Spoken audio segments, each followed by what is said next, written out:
연예인이 어떤 사회적 물의를 일으켰다 하면 정말 어김없이 나오는 질문이 있죠. 아니, 연예인은 공인이야? 아니야? 바로 이 질문이요.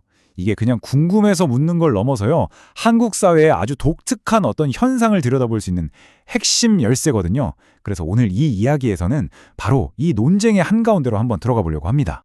자, 이 논쟁의 핵심을 딱 꿰뚫는 한 베테랑 배우의 말부터 시작해 볼까요? 공식적으로는 아니지만 사실상 공인의 성격을 띈다. 이 말 안에 이 문제의 복잡함이 다 들어있는 것 같아요. 연예인 스스로도 느끼는 이 책임감의 무게, 여러분도 느껴지시나요? 오늘 우리는 이 복잡한 질문을 총 5단계로 나눠서 차근차근 파헤쳐 볼 겁니다. 먼저 공인이라는 단어 자체의 뜻부터 시작해서요. 아주 팽팽한 찬반 양론을 살펴보고 법원은 어떻게 판단했는지, 그리고 이 모든 논쟁의 밑바탕에 깔린 우리 문화적 배경까지 함께 따라가 보겠습니다. 네, 그럼 첫 번째 파트입니다. 이 모든 뜨거운 논쟁이 사실은 이 공인이라는 단어 하나를 어떻게 보느냐, 바로 여기서부터 시작된다는 게 정말 흥미롭지 않나요? 자, 여기 화면에 나오는 것처럼 문제의 핵심은 바로 공인이라는 단어가 가진 이중적인 의미에 있어요. 원래 뜻은 공무원처럼 공적인 일을 하는 사람이잖아요. 그런데 우리가 일상에서 쓸 때는 그냥 유명한 사람이란 뜻으로도 막 쓰죠. 바로 이 두 가지 의미가 섞이면서 모든 혼란이 시작되는 겁니다. 과연 연예인은 공적인 업무를 하는 사람으로 봐야 할까요? 아니면 그냥 대중 앞에 많이 공개된 사람일 뿐일까요? 그럼 먼저 연예인을 공인으로 봐야 한다, 이렇게 주장하는 쪽의 이야기를 들어보겠습니다. 이분들의 핵심 논리는 아주 간단하고 명확해요. 마치 스파이더맨의 그 유명한 대사처럼 말이죠. 큰 힘에는 큰 책임이 따른다는 겁니다. 여기서 제일 중요한 키워드는 바로 이 영향력이라는 개념이에요. 찬성하는 쪽에서는 연예인이 대중, 특히 청소년들에게 미치는 사회적, 문화적 영향력이 어마어마하기 때문에 그들에게 일반인보다 더 높은 도덕적 기준을 적용해야 한다, 이렇게 주장하는 거죠. 좀 더 구체적인 근거들을 한번 볼까요? 연예인의 생명줄은 결국 대중의 인기에 달려 있다는 점을 굉장히 강조해요. 그러니까 대중이 그들의 활동을 소비하는 것 자체가 일종의 사회적 계약이고, 그렇기 때문에 그들은 사회의 본보기가 되어야 한다는 논리입니다. 심지어 법원의 판결 중 일부도 이런 생각을 뒷받침해주고 있죠. 이뤄서 나오는 주장은 한 발 더 나아가는데요. 연예인을 대중이 만들어낸 하나의 상품으로 보는 시각입니다. 이 논리는 이런 거예요. 대중이 시간과 돈, 애정을 들여서 스타를 만들었으니까 그 스타의 행동이나 도덕성에 대해 발언할 권리가 있다는 거죠. 그래서 스캔들이 터졌을 때 대중이 분노하는 건 그냥 남의 사생활에 간섭하는 게 아니라 내가 투자한 상품의 가치가 훼손된 것에 대한 정당한 반응이다, 이렇게 보는 겁니다. 하지만 여기에 대해서 아주 강력한 반론도 있습니다. 아니, 유명하다고 해서 다 공적인 책임을 져야 하는 건 아니지 않느냐 하는 거죠. 이번에 반대 측의 주장을 한번 들어보시죠. 반대하는 쪽의 기본 생각은 이렇습니다. 연예인은 그냥 직업 중에 하나일 뿐이지 공적인 서비스를 제공하는 게 아니다. 그리고 그들이 버는 돈은 우리 세금이 아니라 소비자, 즉 팬들의 지갑에서 나오는 거다, 이거죠. 이쪽의 근거들은 굉장히 현실적이에요. 법적으로나 경제적으로나 연예인이랑 실제 공무원은 완전히 다르다는 걸 지적하죠. 그리고 영향력이라는 거, 이거 너무 애매하지 않냐는 거예요.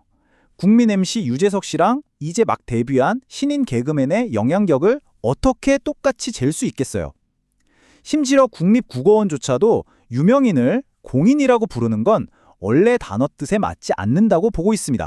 이 인용구가 반대 측의 입장을 아주 잘 보여주죠. 어쩌면 우리 사회의 분노가 진짜 권력을 쥐고 감시해야 할 정치인이 아니라 상대적으로 힘이 약한 연예인에게 좀 잘못 향하고 있는 건 아닌가 하는 그런 비판적인 시각입니다. 자, 이렇게 대중의 의견이 팽팽하게 맞서는 가운데 과연 사법부는 어떤 결론을 내렸을까요? 이제 법원의 공식적인 입장으로 한번 넘어가 보겠습니다. 그래서 가장 중요한 질문이죠. 법적으로 봤을 때 연예인은 공인일까요, 아닐까요? 여기에 대한 대법원의 대답이 정말 흥미롭습니다. 대법원은요, 이 논쟁을 정리하기 위해서 공인이라는 단어 대신에 공적 관심사라는 아주 중요한 법률 용어를 사용합니다. 이게 바로 법적인 해답의 열쇠라고 할 수 있죠. 자, 결론은 이렇습니다. 대법원은 연예인을 공무원 같은 공인은 아니라고 딱 선을 그었어요. 하지만 동시에 그들의 직업적인 활동은 완전한 사생활이 아니라 대중의 정당한 관심과 비판의 대상이 되는 바로 그 공적 관심사에 해당한다고 본 거죠. 정말 절묘한 줄타기, 중립적인 입장이라고 할 수 있겠습니다. 그런데 말이죠. 법적으로 이렇게 정리가 됐는데도 왜 우리는 여전히 연예인에게 그렇게 엄격한 잣대를 댈까요? 법적인 정의만으로는 이 뜨거운 사회적 압력을 다 설명할 수가 없어요. 마지막으로 범 너머에 있는 더 깊은 우리 문화의 속을 들여다보겠습니다. 네, 법원의 판결이 있는데도 불구하고 대중의 잣대가 법보다 훨씬 엄격하게 느껴지는 이유, 그 답을 찾으려면요. 한국 문화 깊숙한 곳에 자리 잡고 있는 두 가지 아주 독특한 개념을 이해해야만 합니다. 바로 눈치와 체면입니다. 다들 잘 아시는 개념이죠. 눈치가 다른 사람과 사회의 기대를 빠르게 읽어내는 능력이라면 체면은 바로 그 기대에 부응해서 내 사회적인 얼굴, 미신을 지키려는 마음이라고 할 수 있습니다.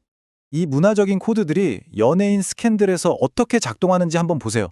대중은 눈치를 통해 연예인에게 높은 도덕성을 기대하죠. 그런데 스캔들이 빵 터지면 그 연예인의 체면이 완전히 깎였다고 생각하는 거예요. 그래서 진심 어린 사과가 그토록 중요해지는 겁니다. 그건 단순히 잘못을 비는 걸 넘어서 깎인 체면을 다시 세우고 흩어진 사회적 조화를 되찾으려는 아주 중요한 문화적인 의식이 되는 거죠. 결국 오늘 이야기의 핵심은 이겁니다. 연예인은 공인인가? 이 질문은 단순히 법률 용어 하나를 따지는 문제가 아니라는 거죠. 이것은 한국 사회의 법적인 기준과 그보다 어쩌면 더 강력하게 작용하는 우리 마음속 깊은 문화적 기대, 즉 보이지 않는 사회적 계약이 서로 부딪히는 현장을 보여주는 하나의 창문과도 같습니다. 자, 마지막으로 이 질문을 한번 던져보면서 마무리할까 합니다.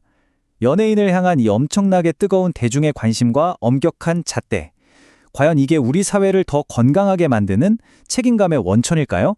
아니면 공적인 것과 사적인 것의 경계를 무너뜨리면서 개인을 너무 억압하는 그런 용서 없는 문화의 한 단면일까요? 이 질문에 대한 답은 여러분 각자의 몫으로 남겨두겠습니다.